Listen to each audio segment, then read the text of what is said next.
So I'm going to define what is called as noise factor or noise figure. So it is going to have a temperature dependent equation. See here, F is equal to 1 plus Tn by Tref.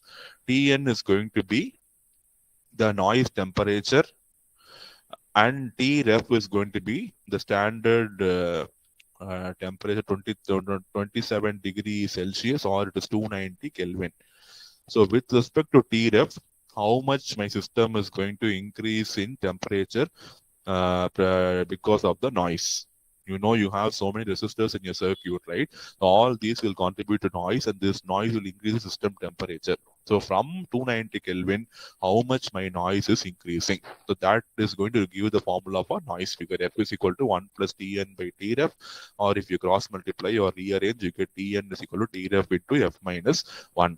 An amplifier which is not going to add any noise of its own, which will have a noise temperature of 0 Kelvin. You know, ideal case F value is 1. When you put F is equal to 1, Tn is going to be 0 Kelvin. So when the ideal amplifier you are going to take, the noise added by that is going to be 0. The noise is 0, so the noise factor is going to be 1, and I can say the noise temperature Tn is going to be 0 kelvins. So this formula is very, very important from a design perspective, and still people use this formula to calculate noise factor for devices after fabrication.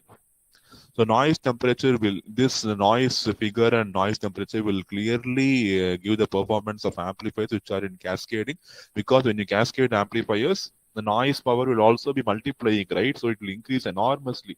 So this noise figure and noise temperature will give a very good picture of how your amplifier is performing in a very high noise environment. So ideal value of noise figure is 0 dB, but practical value of noise figure with is considered very good is 2 to 3 dB acceptable. But if you can able to get a noise figure less than 1 dB, the device is said to be outstanding. It can completely eliminate noise, and it will outperform all the devices which are affected by noise. So having a value between 0 to 1 dB is very, very difficult. But if you can achieve that, the device will perform very effectively. But allowable range is maximum 3 dB.